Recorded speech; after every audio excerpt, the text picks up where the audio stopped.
Hello dear aspirants. Here I am, Amar, with APSSB CSL 2025 paper. आप सबने paper तो अभी तक देख लिया होगा. जिन लोगों ने एग्जाम दिया होगा अभी तक, आप लोगों ने अपने आंसर की वगैरह को इधर उधर से मिला लिया होगा. In this short discussion, or I may say that we are going to start a series from here in which we will be discussing the questions of APSSB CSL exams that has appeared in your last exam. हम क्या कोशिश करेंगे ना कि हम छोटे छोटे videos के थ्रू आपको उन क्वेश्चंस का सॉल्यूशन तो देंगे ही, साथ ही साथ उन सॉल्यूशन के अलावा हम आपको ये समझाने की भी कोशिश करेंगे कि कैसे इन क्वेश्चंस को ज्यादा एफिशिएंटली डील किया जा सकता था. बिलीव मी, ये जो डिस्कशन होगा it's going to be very helpful for your any of such upcoming exams. चाहे आप नॉन मिनिस्टीरियल एग्जाम्स की तैयारी कर रहे हो या फिर आप फ्यूचर में किसी भी इस तरह के एपीएसएसबी के एग्जाम या एसएससी के एग्जाम की तैयारी कर रहे हो, आपके लिए ये डिस्कशन, ये प्रीवियस ईयर क्वेश्चन का सॉल्यूशन बहुत ही ज्यादा क्रूशियल होने वाला है. सो आई वुड एक्सपेक्ट कि आप सब हमारे साथ इस सीरीज में बने रहिएगा. हम कोशिश करेंगे कि पर डे आपके लिए इस तरह से कुछ कुछ वीडियोस लाते रहें, कुछ कुछ क्वेश्चन हम सॉल्व करते रहें ताकि आप अपनी तैयारी को और ज्यादा बेहतर कर सकें. So without any further ado, let's start the discussion. तो ये था आपका पहला क्वेश्चन जो कि आपके एपीएसएसबी के एग्जाम में आया हुआ था, सीएसएल एग्जाम में आया हुआ है. पहला क्वेश्चन आप जानते हैं 4 सेक्शन में आपके एग्जाम होते हैं, 4 पार्ट में आपका पेपर होता है. पहला पार्ट आपका जनरली जनरल स्टडीज का होता है, second part is that of reasoning, and third part जो होता है वो होता है आपका मैथ्स का. तो 51 नंबर क्वेश्चन से ही आपके मैथ्स वाले सेगमेंट शुरू हो जाते हैं. ये जो पहला क्वेश्चन है ये पूछ रहा है आपसे पूछ रहा है ये एचसीएफ के बारे में. एचसीएफ का क्या मतलब होता है हम लोग अपनी क्लास में पढ़ते हैं. एचसीएफ का सिंपल सा मतलब होता है highest common factor. Highest common factor. सारी कहानी इसी वर्ड में छुपी हुई है. मैं जानता हूं आप लोग अलग अलग जगहों से पढ़ते हैं और बिना मतलब के ट्रिक्स रटते रहते हैं कि एचसीएफ निकालने का ये ट्रिक होता है, एलसीएम निकालने का ये ट्रिक होता है. बिलीव मी, अगर आपको बेसिक कॉन्सेप्ट क्लियर नहीं है ना, आप इस तरह के क्वेश्चन में एक्चुअल एग्जाम में जाकर फंस जाइएगा. ठीक है, तो यहां पर जो है ये हमें निकालना है हाईएस्ट कॉमन फैक्टर. फैक्टर का मतलब क्या होता है? फैक्टर का मतलब होता है ऐसा नंबर जो किसी दूसरे नंबर को डिवाइड करे, या फिर आप फैक्टर को डिवाइजर भी कह सकते हैं. Divisor is a number which divides any other number completely without leaving any remainder. उसी को हम डिवाइजर बोलते हैं और हम अपनी क्लासेस में बताते हैं कि डिवाइजर को ही फैक्टर कहा जाता है. तो जब हम एचसीएफ पढ़ते हैं तो एचसीएफ का मतलब क्या है कि हमें ऐसा फैक्टर चाहिए, ऐसा नंबर चाहिए जो इन दोनों नंबर को डिवाइड करे, कॉमन यानी कि दोनों को डिवाइड करे, और हाईएस्ट हो यानी कि उससे बड़ा कोई नंबर नहीं हो जो दोनों को डिवाइड कर रहा हो. फिर से बता रहा हूं, हाईएस्ट कॉमन फैक्टर का क्या मतलब हुआ? ऐसा नंबर जो गिवन नंबर्स को डिवाइड कर रहा हो, यानी कि वो उन सभी को डिवाइड कर रहा हो, इसका मतलब वो कॉमन हो, और हाईएस्ट यानी कि वो सबसे बड़ा हो. उससे बड़ा कोई दूसरा नंबर नहीं होना चाहिए जो उन दोनों तीनों या जो भी गिवन नंबर्स हैं उनको डिवाइड करे. फाइन ना? ठीक है, आपको ये कॉन्सेप्ट जानना जरूरी है, नहीं तो आपको ये क्वेश्चन बनाने में एक्चुअल एग्जाम में बहुत कठिनाई हुई होगी. ठीक है ना, आप लोग जो रैंडमली ट्रिक रट के चले जाते हैं कि एचसीएफ का मतलब एचसीएफ निकालने के लिए ये डिवीजन मेथड कर दो, ये जो है वो प्राइम फैक्टराइजेशन मेथड कर दो. खाली मेथड रटने से नहीं आपका क्वेश्चन सॉल्व हो जाएगा जब तक आपका कॉन्सेप्ट क्लियर ना हो. तो चलिए, तो ये तो हो गया आपका हाईएस्ट कॉमन फैक्टर. अब जरा देखते हैं कि आखिर 3a और 6a स्क्वायर का हाईएस्ट कॉमन फैक्टर क्या है. अब देखिए, 3a को तो मैं 3a ही रहने दे रहा हूं. क्या मैं 6a स्क्वायर को ऐसे लिख सकता हूं? 3a into 2a. क्या मैं 6a स्क्वायर को 3a इंटू 2a नहीं लिख सकता हूं? a इंटू a स्क्वायर और 3 2 जा 6 लिख सकता हूं. अब जरा देखिए, तो इस 3a के अंदर ये पहला वाला टर्म है, ये फर्स्ट टर्म है, इसके अंदर 3a ऑलरेडी है, और इस दूसरे वाले के अंदर भी तो आपको 3a दिख रहा है, यानी कि इस 6a स्क्वायर के अंदर भी 3a है. ठीक है ना, तो यानी कि क्या हो गया, यानी कि 3a दोनों के अंदर है, तो यानी कि क्या है, वो कॉमन है.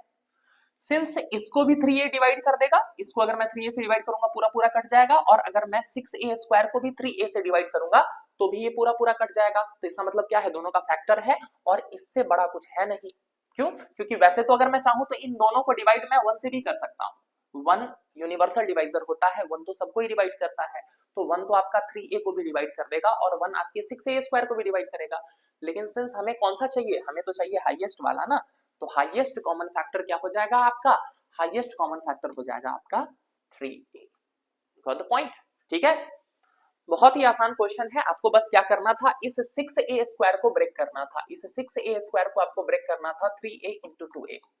जैसे ही आपने इस 6a स्क्वायर को ब्रेक किया, you were able to solve this question easily.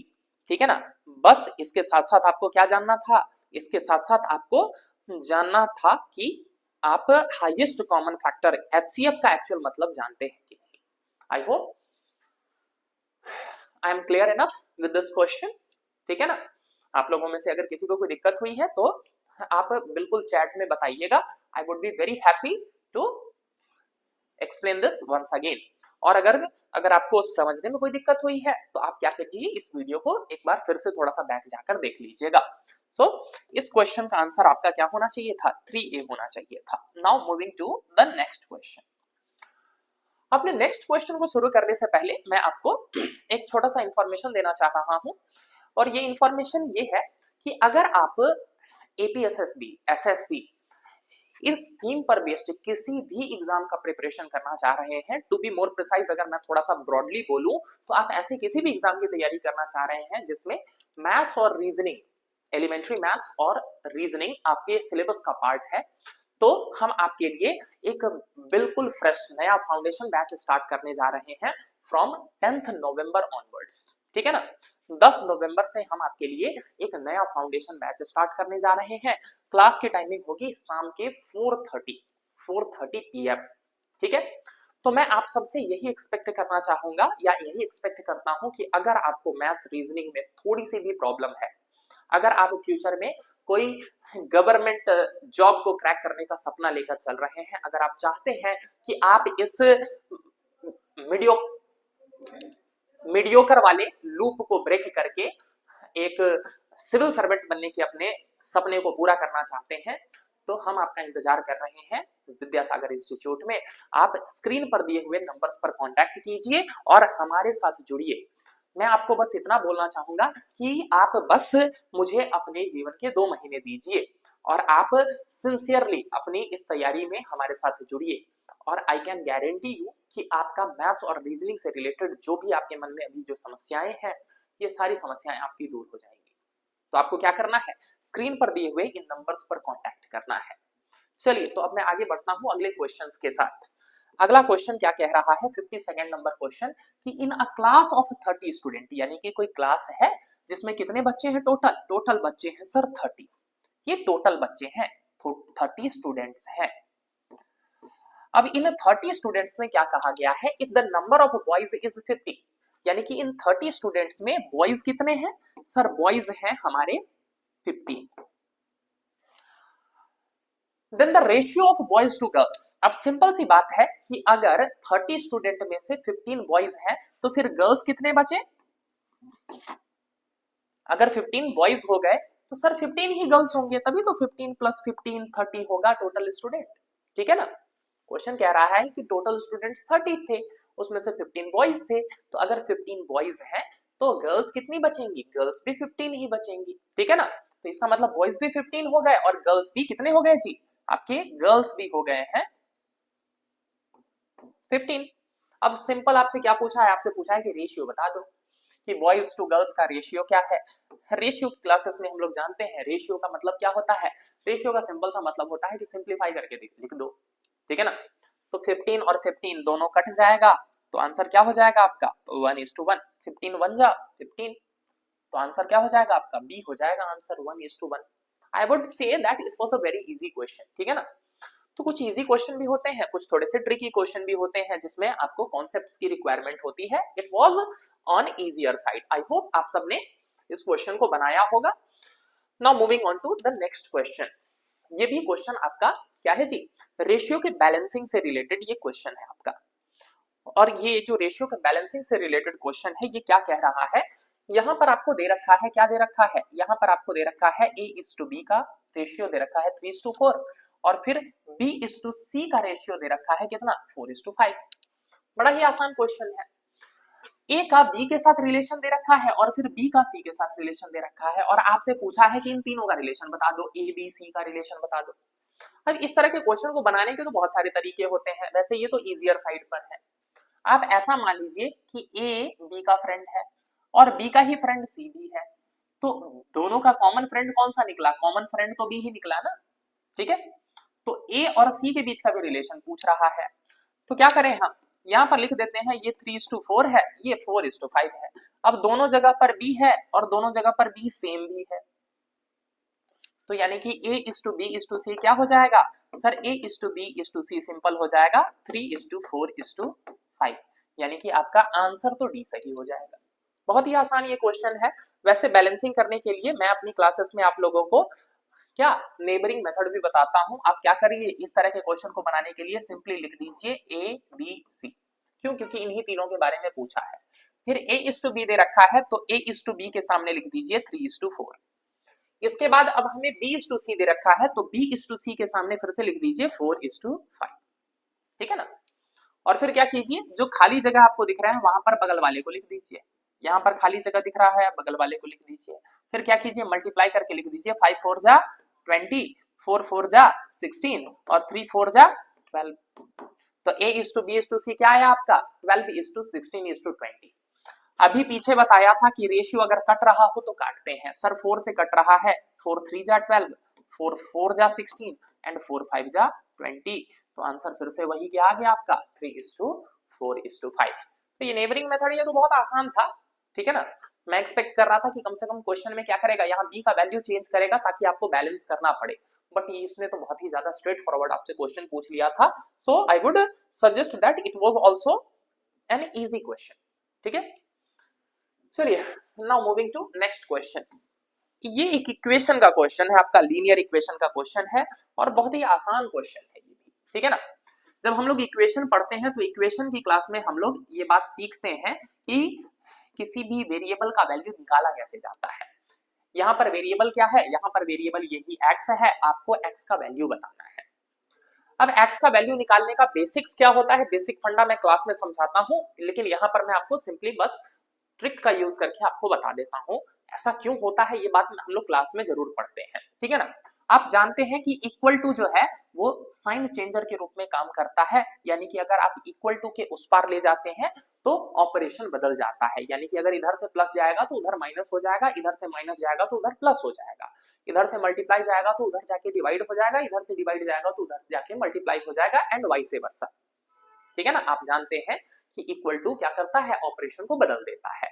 क्यों बदल जाता है, कैसे बदल जाता है, ये बातें हम अपनी क्लासेस में फॉर्मली बताते हैं, ठीक है ना। तो चलिए जरा देखते हैं, अगर मुझे x का वैल्यू निकालना है तो मुझे x को अकेले करना होगा, तो x के आसपास जो चीजें हैं उन सबको हटाना पड़ेगा। तो 2x को ही रहने देता हूं, इस 4 को मैं उधर ले जाऊंगा तो क्या हो जाएगा सर, ये हो जाएगा 8 - 4। क्यों? क्योंकि ये +4 था तो उधर गया तो माइनस हो गया। अब अगली लाइन में मैं 2x की जगह पर 2x लिखूंगा और 8 - 4 कितना हो गया सर, ये 4 हो गया। फिर से 8 - 4 तो 4 हो गया। नाउ लिसन, यहाँ पर x जो है वो 2 के साथ मल्टीप्लाई में है। अब मुझे x निकालना है तो मुझे तो x अकेले चाहिए ना, तो मैं क्या करता हूँ, इधर जो 2 मल्टीप्लाई में है उधर जाकर क्या हो जाएगा सर, वो डिवाइड में हो जाएगा। क्यों? क्योंकि इधर मल्टीप्लाई में था तो उधर जाके डिवाइड में हो जाएगा। अब इस 2 से 4 को काटेंगे तो 2 बार में कट जाएगा, तो x का वैल्यू क्या निकल गया आपका, x का वैल्यू मिल गया 2। तो सही आंसर क्या हो जाएगा आपका, सही आंसर हो जाएगा आपका ऑप्शन बी, ठीक है ना। आप इन इक्वेशंस को तो वैल्यू पुट करके भी चेक कर सकते हैं। आप इसमें क्या कीजिए, सिंपली x की जगह पर 2 रख के देखिए, तो 2 2 जा 4 + 4 इक्वल्स टू 8, यानी कि बात बिल्कुल सही है, यानी कि x का वैल्यू क्या है आपका 2 ही है, ठीक है। तो ये था आपका 54th नंबर क्वेश्चन। ये भी आपका आसान क्वेश्चन ही माना जाएगा, मैं इस क्वेश्चन को भी इजियर साइड पर ही मान के चलूंगा, ठीक है ना। आपने अगर सीरियसली अपनी तैयारी की होगी तो आपको बिल्कुल ये बातें समझाई गई होंगी, या फिर आपने जहां से भी तैयारी की होगी आपने ये बातें पढ़ी होंगी, ठीक है। तो ये था आपका 54th नंबर क्वेश्चन। मुद्दा वही घूम फिर के आ जाता है कि क्या आपको बेसिक्स क्लियर है कि नहीं। अगर आपको बेसिक्स क्लियर नहीं है तो फिर दिक्कत आपको आएगी ही, ठीक है ना। और इसीलिए हम लोग इस फाउंडेशन बैच में इसी चीज पर ध्यान देते हैं कि क्या करें, हम बातों को एकदम बिलो जीरो से लेकर शुरू करें, एकदम बेसिक से लेकर बिल्कुल आपको एडवांस तक लेकर जाएं, आपको अपने इस एग्जाम के लिए पूरी तरह से तैयार करें। मुद्दा क्या होता है बच्चों में कि अगर मैथ्स जो है वो एक सीरीज पर बेस्ड मतलब आप बोल सकते हैं सब्जेक्ट है, कि यानी कि क्या है कि अगर आपके पीछे की चीजें, अगर आपका बेस क्लियर नहीं है तो आप उसके ऊपर कितनी भी अच्छी बिल्डिंग बनाने की कोशिश कीजिएगा वो हमेशा कमजोर रहेगा। सो हम अपने इस बैच में और हम अपनी क्लासेस में ये कोशिश करते हैं कि हम बच्चों को एकदम जीरो लेवल से या फिर आप बोल सकते हैं कि बिलो जीरो से स्टार्ट करें, ठीक है ना। तो आपको अगर कोई भी दिक्कत है तो बिल्कुल देर मत कीजिएगा, आप क्या कीजिए, स्क्रीन पर दिए हुए नंबर्स के थ्रू हमसे कांटेक्ट कीजिए और आप जुड़िए हमारे साथ इस जर्नी में। एंड मैं आपको बोलना चाहूंगा कि आप अपने गवर्नमेंट जॉब के सपने को पूरा करने की दिशा में एक बेहतर कदम ले चुके होंगे। चलिए जरा देखते हैं ये 55th नंबर क्वेश्चन क्या कह रहा है। ये 55th नंबर क्वेश्चन आपसे वैल्यू निकालने के लिए बोल रहा है। It means what, it's just asking you to solve this. आपको ये सॉल्व करने बोल रहा है कि इसको सॉल्व करके बताओ कि कितना होगा, ठीक है ना। अब हम लोग बॉड मास पढ़ते हैं तो बॉड मास में हम लोग जानते हैं कि सबसे पहले ब्रैकेट को सॉल्व किया जाता है, ठीक है ना, उसके बाद ही कोई चीज होता है, तो पहले ब्रैकेट को सॉल्व करिए। तो ब्रैकेट के अंदर क्या है, ब्रैकेट के अंदर है सर रूट 81। अब रूट 81 का सिंपल वैल्यू क्या होता है सर, रूट 81 का सिंपल वैल्यू होता है 9। सर ये आपको कैसे पता, ठीक है, स्क्वायर स्क्वायर रूट ये सारी चीजें हम लोग क्लास में करते हैं। तो 9 का स्क्वायर होता है 81, तो स्क्वायर और स्क्वायर रूट एक दूसरे के अपोजिट होते हैं। तो मैं क्या कर सकता हूं, इस रूट 81 को मैं क्या लिख सकता हूं, रूट अंडर 9 का स्क्वायर। तो इस स्क्वायर से ये रूट खत्म हो गया, तो यानी कि क्या बचा 9। तो यानी कि ब्रैकेट के अंदर क्या बचा, 9 + 1 डिवाइडेड बाई 10। पहले ब्रैकेट सॉल्व कीजिए, तो 9 + 1 कितना हो गया, 10 डिवाइडेड बाई 10। तो 10 डिवाइडेड बाई 10 कितना होता है, 1 होता है। इसीलिए आपका सही आंसर क्या हो जाएगा, आपका सही आंसर हो जाएगा option number A, which is 1, ठीक है। तो ये था आज का हमारा डिस्कशन। इस डिस्कशन में हमने क्या किया है, अपने 5 क्वेश्चंस सॉल्व किए हैं और इसी तरीके से हम क्या करते रहेंगे, अपने आगे के वीडियोस में फर्दर क्वेश्चंस सॉल्व करते रहेंगे। I would recommend you all कि आप क्या कीजिएगा, इसी तरीके से हमारे साथ जुड़े रहिएगा ताकि आप इन क्वेश्चंस का केवल आंसर ही नहीं जाने, साथ ही साथ इन क्वेश्चंस को कैसे बेहतर तरीके से सॉल्व किया जा सकता था, आप उस चीज के बारे में भी सीखें। और साथ ही साथ मैंने आप लोगों को ये इंफॉर्मेशन भी दे दी है, तो ऐसा कोई भी स्टूडेंट, आपका कोई भी भाई बहन, कोई भी आपका कोई परिचित जो इंटरेस्टेड है, जो सीरियसली अपने इस मतलब करियर को आगे परस्यू करना चाहता है या इस फील्ड में अपना करियर बनाना चाहता है, तो मैं आपको सजेस्ट करूंगा कि आप उन्हें भी रिकमेंड कीजिए। हम अपने इस बैच को शुरू करने जा रहे हैं 10th of November से from 4:30 PM onwards. That's all for today. See you all again in next video. Thank you.